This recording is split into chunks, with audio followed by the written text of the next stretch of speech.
Berlatar di Korea, kisah akan berfokus pada seorang perwira polisi yang baru mendapat informasi terkait lokasi pelaku para pembunuh sadis yang kebetulan lokasinya berada tepat di dekat jalur yang sedang dilewatinya, sehingga alih-alih menunggu timnya datang, si perwira polisi pun nekat beraksi sendirian dengan masuk ke dalam gedung tersebut yang ketika dia berhasil memergoki komplotan baru saja selesai memutilasi korbannya, tiba-tiba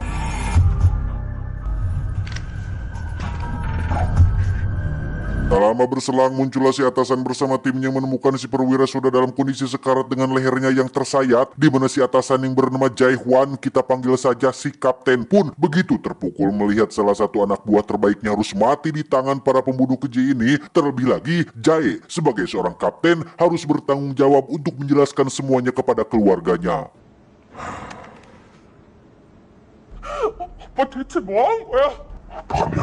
Dan inilah Devils. Beberapa waktu berlalu, si kapten dan tim kepolisian pun menjadikan kasus ini sebagai fokus utama penyelidikan yang dari data yang didapatkan, sudah ada sekitar 8 korban jiwa yang rata-rata dari mereka tewas dengan kondisi bagian tubuhnya terpisah dari anggota tubuh lain, yang semua kekejaman ini mereka dokumentasikan dalam sebuah video untuk kemudian diunggah ke situs gelap milik para pelaku yang tujuannya sudah jelas bahwa mereka adalah para psikopat yang sengaja mencari kepuasan dengan cara membagikan video-video kekejaman tersebut kepada semua orang. 아직 동영상이 공개되지 않은 추가적인 피해자도 우려되고 있는 상황입니다. Berdasarkan informasi dari salah satu anggota komplotan mereka yang berkhianat, para polisi berhasil mendapatkan wajah salah satu pelaku yang tak sengaja tertangkap kamera, sehingga ketika lokasinya sudah ditemukan, Jae dan para polisi pun segera meluncur ke sana untuk menangkap si pelaku yang sebelum berangkat, kita akan diperlihatkan dengan betapa Jae sebagai seorang kapten begitu peduli dan perhatian kepada yang menjadi bawahannya sendiri, yang hal itu terlihat dari bagaimana si kapten membetulkan tali sarung pistol milik anak buahnya yang bernama Min Sung. Ini orangnya yang memang punya kebiasaan lalai dan terburu-buru.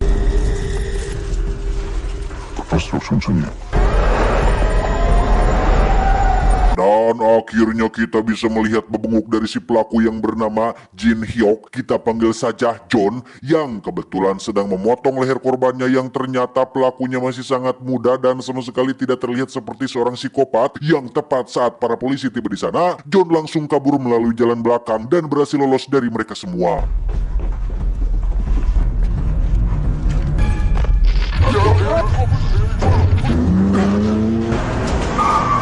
Dan ya, dari semua anggota polisi yang ada, hanya si kaptenlah satu-satunya orang yang paling berambisi ingin menangkap si pelaku, yang setelah anak buah terbaiknya tewas, si kapten nampaknya ingin benar-benar menyergap si pelaku dengan tangannya sendiri, sehingga apapun akan dia lakukan untuk mencegah si pelaku kabur dari tangkapannya. Karena John lari ke dalam hutan, si kapten dan Min Sung yang berada jauh dari anggota tim pun memutuskan untuk mengejarnya berdua saja, yang karena lagi-lagi si kapten terlalu berambisi dan terlalu terburu-buru dalam mengambil keputusan untuk menangkap si pelaku. Hal itu justru malah menjadi bumerang untuk dirinya sendiri ketika si kapten nekat menyergap si John hingga mereka berdua jatuh ke bawah lereng.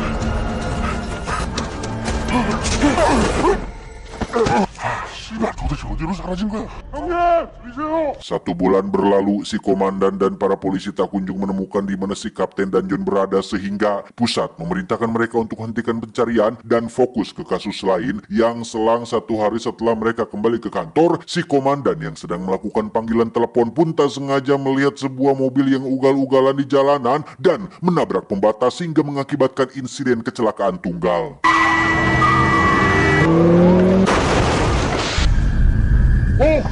Dan ya, ternyata mobil tersebut berisi si kapten dan John, sehingga mereka segera membawanya ke rumah sakit untuk dilakukan perawatan.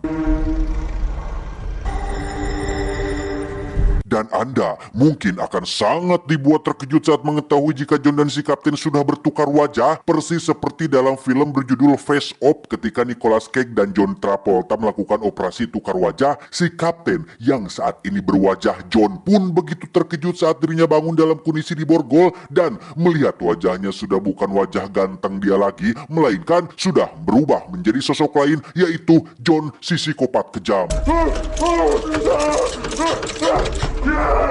John yang saat ini sudah menjadi si kapten pun nampak menyentuh-nyentuh wajah barunya tepat saat ada istri dan putrinya datang untuk menjenguk, di mana sikapnya benar-benar dingin seolah masih membiasakan diri menjadi sosok si kapten. Dan ketika dilakukan pemeriksaan MRI, dokter tidak menemukan adanya gangguan pada otak meski sikap dan gerak-geriknya cukup mencurigakan. 금방 회복되는 증상들이니 너무 걱정하지 않으셔도 돼요. Kembali ke si kapten yang masih tidak percaya dengan semua ini, ia meminta untuk dipertemukan dengan Min Sung, anak buahnya, dengan alasan ingin memberikan keterangan. Yang setelah bertatap muka langsung, si kapten langsung menjelaskan tentang segala sesuatu yang hanya dia yang tahu untuk membuat Min Sung percaya jika yang ada di hadapannya saat ini adalah kaptennya sendiri. 오늘은 권총질의 암고였네. 누가 맞은 거야? 이 상처가 바로 그 증거야. Tak hanya itu saja, si kapten pun menjelaskan tentang kronologi ketika dia dan si John jatuh ke lereng. Si kapten yang saat itu masih dalam kondisi antara sadar dan tidak sadar pun diseret ke sebuah tempat seperti mobil van bekas yang entah apa yang terjadi selanjutnya, tapi kemungkinan besar disitulah tempat si John mencuri tubuh dan wajahnya menggunakan sebuah metode atau mungkin cara tertentu yang masih belum diketahui. 내가 본 건 청우라는 두 글자뿐이야. 어떻게 됐어? Antara percaya dan tidak, Min Sung yang ingin memastikan hal itu pun mencoba untuk menemui si kapten secara langsung dan sengaja memurilitkan tali sarung pistolnya dengan maksud agar si kapten membetulkannya. Namun yang terjadi, Min Sung yang semakin percaya dengan cerita masuk akal tadi pun nekat pergi sendirian ke lokasi mobil van bekas yang diceritakan si John, di mana Min Sung menemukan beberapa perban penuh darah dan lendir yang mungkin saja adalah perban yang digunakan untuk menukar otak atau mungkin wajah antara si kapten dan si John.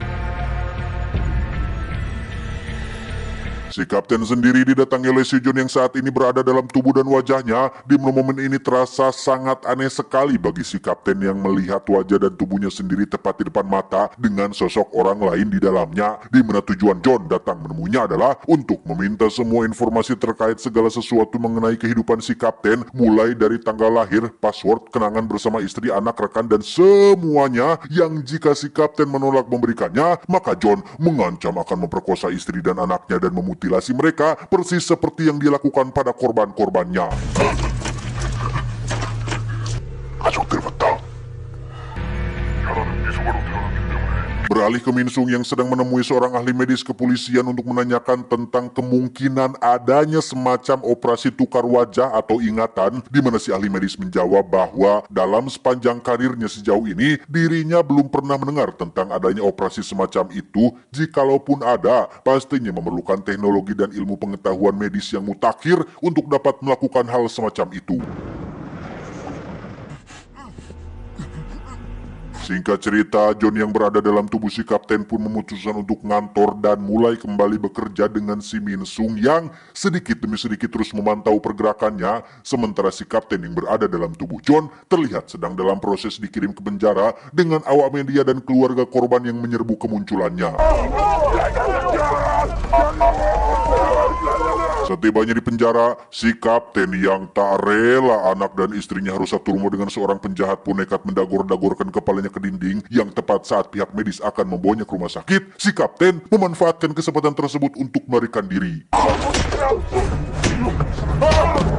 연쇄살인 유력 용의자인 타 씨는 구급대원과 교도관에게 Dan alangkah sakitnya hati seorang ayah sekaligus suami ketika melihat keluarganya sendiri makan dan tinggal satu rumah dengan orang asing yang sangat jahat, di mana John melemparkan sebuah ponsel untuk si kapten ambil agar mereka berdua bisa berkomunikasi. 너만 어떤 짓 안 하면 니네 가족들 다 안전하다니. Dan akhirnya terungkaplah jika tujuan John meminjam tubuh si kapten adalah untuk mengungkap pengkhianat dalam kelompoknya. Seperti yang sudah dijelaskan di awal, John tidak bekerja sendirian, melainkan bersama dengan 3 orang lainnya yang sama-sama psikopat, yang karena tidak mungkin menanyai mereka satu persatu, maka dari itu John sengaja melakukan pertukaran tubuh ini untuk memanfaatkan kemampuan investigasi yang si kapten miliki demi untuk mencari tahu siapa pengkhianat di dalam komplotannya. Tak ingin keluarganya kenapa-kenapa, si kapten terpaksa menuruti perintah si John untuk pergi ke alamat yang sudah diberikan, yang di situ ia langsung bertemu dengan salah satu anggota komplotan yang ternyata seorang pak tua yang pastinya sudah tua, yang karena tak ingin membuang waktu, si kapten langsung belak-belakan menanyakan tentang siapa duri dalam daging di kelompok mereka, di mana si pak tua menyebutkan nama Johan, yang yakin jika si Johan inilah yang telah berkhianat, sekaligus memberikan rekaman CCTV wajah si John termasuk lokasi tempat persembunyiannya tadi. Semakin lama si kapten bertanya, semakin curigalah si pak tua ini sehingga...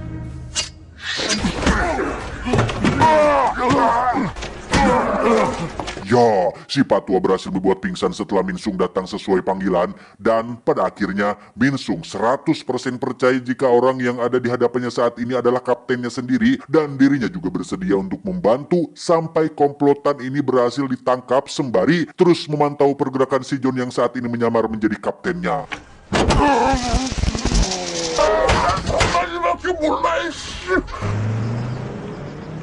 Tepat sesaat setelah Minsung membawa si pak tua ke kantor polisi, si kapten mengalami suatu fenomena aneh saat ingatan si John seolah berada di dalam kepalanya, padahal jika hanya wajahnya saja yang ditukar, tidak mungkin ingatannya juga ikut tertukar. Mungkinkah mereka berdua sebenarnya tidak pernah melakukan operasi wajah? Mungkinkah hanya ingatannya saja yang ditukar? Entahlah, hanya Samsul yang tahu.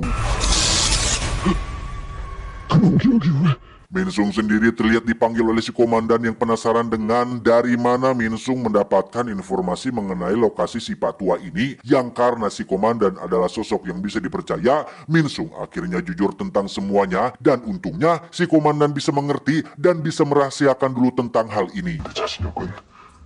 자기가 재원형님이라고 주장하고 있어요. Si John sendiri mendatangi si pak tua yang sudah siuman dan masih belum menyadari jika yang ada di hadapannya saat ini adalah rekan satu komplotannya, yaitu si John. Yang ketika si John mulai berbicara layaknya ketika dia menjadi diri sendiri, disitulah si pak tua seketika terdiam dan seketika ketakutan dengan apa yang akan si John lakukan terhadap dirinya. 무사할 줄 알았어요.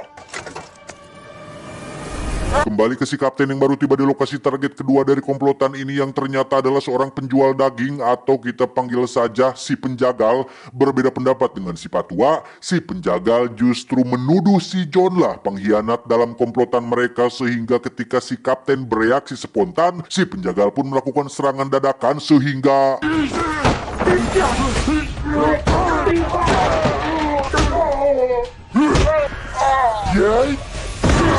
Ya, si kapten yang berada dalam tubuh John pun berhasil dilumpuhkan dan diikat dengan posisi terbalik, di mana si penjagal mulai melakukan rangkaian penyiksaan sembari memutar musik yang katanya sering diputar oleh si John saat sedang melakukan tindakan keji tersebut.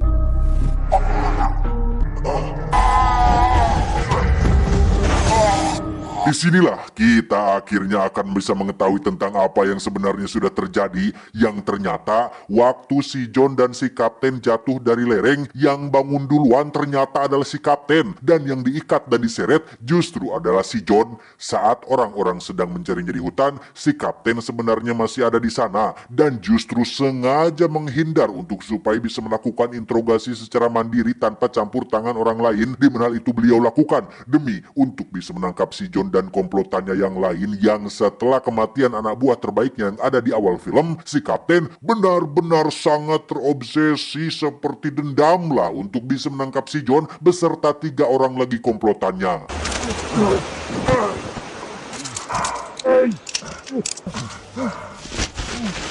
Si kapten membawa John ke sebuah gedung kosong, berhari-hari melakukan interogasi dan serangkaian siksaan menyakitkan untuk membuatnya buka mulut tentang lokasi ketiga anggota kelompoknya yang lain. Tapi si John yang cenderung memiliki watak seorang psikopat nampaknya tidak mudah menyerah hanya dengan siksaan seperti itu, sehingga si kapten mulai merasa frustasi dengan metode yang digunakannya tersebut.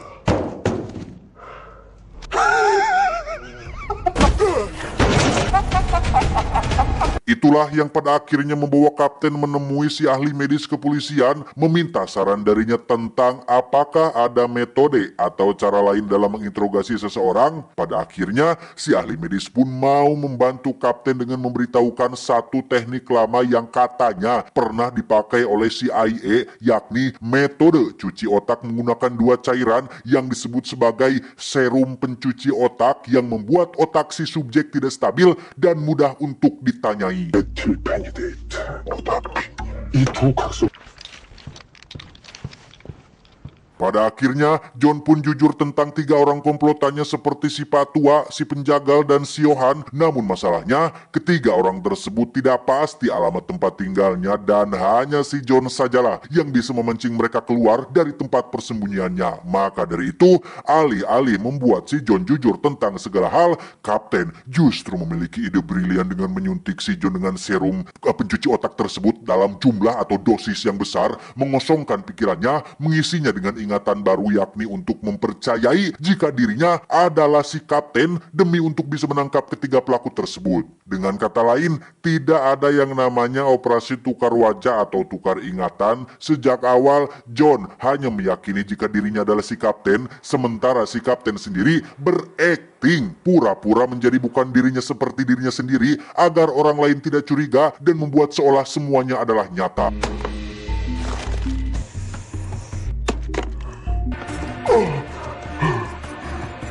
Kembali ke si John yang masih dalam kondisi terikat gara-gara musik yang diputar si penjagal, ingatan si John pun akhirnya kembali dan ingat dengan semua yang terjadi, sehingga ia pun menjadi dirinya yang dulu lagi yang langsung membuat si penjagal ketakutan.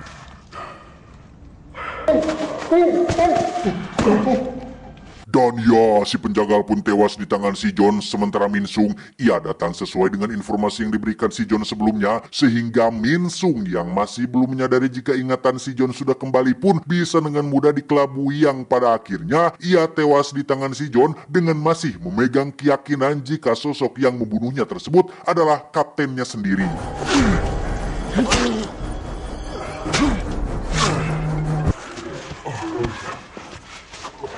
Dan alangkah sakit dan makin nyeseknya perasaan si kapten saat melihat ide briliannya ini justru malah merenggut nyawa anak buahnya yang lain, sehingga ia dengan cepat menemui si John sesuai alat pelacak yang sudah ditanam di bahunya. Yang di situ John dengan cerdasnya berakting pura-pura masih menjadi si kapten dan beralibi jika kematian Min Sung adalah diakibatkan pertarungan dengan si penjagal. Tepat saat Min Sung selesai dikebumikan, si kapten mendapat telepon dari Johan alias anggota terakhir dari komplotan ini yang mengaku bersedia membantu menangkap si John yang dianggap sebagai pengkhianat. Johan memberikan lokasi tempat persembunyiannya sehingga si kapten yang mengira jika si John masih dalam kendali penuh pun memberitahukan lokasinya agar si John lah yang menangkapnya sendiri.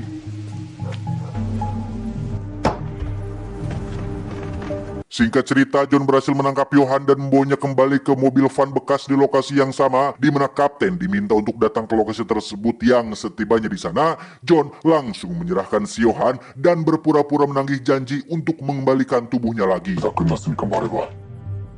내 몸을 어떻게 돌려줄 건지. Menggunakan suara dalam frekuensi tertentu, si kapten pun mengembalikan ingatan si John tanpa tahu jika ingatannya memang sudah kembali, sehingga... Dan ya, alangkah terkejutnya si kapten saat baru menyadari jika ingatan si John memang sudah kembali dan orang yang membunuh Min Sung ternyata adalah si John sendiri, di mana si John sudah menyuntik si Johan menggunakan serum pencuci otak dan sekarang Johan menganggap jika si kapten adalah sosok si John. Terjadi perkelahian mengakibatkan si Johan tewas, di mana si kapten sendiri berhasil dilumpuhkan dengan satu tikaman di perut. Namun yang lebih buruk adalah John menyuntik si kapten menggunakan serum pencuci otak tersebut dan membuat si kapten percaya jika namanya adalah John, sehingga ketika komandan dan para polisi berdatangan, mereka semua benar-benar dibuat bingung dengan apa yang terjadi, mana si John, mana si kapten yang asli, sehingga ketika si kapten memegang pisau dan mencoba melukai si John, si komandan terpaksa melepaskan satu tembakan sehingga... Ya, daripada si John lolos dan mengaku menjadi dirinya, si kapten memilih untuk mati bersama si John demi agar mimpi buruk ini segera berakhir.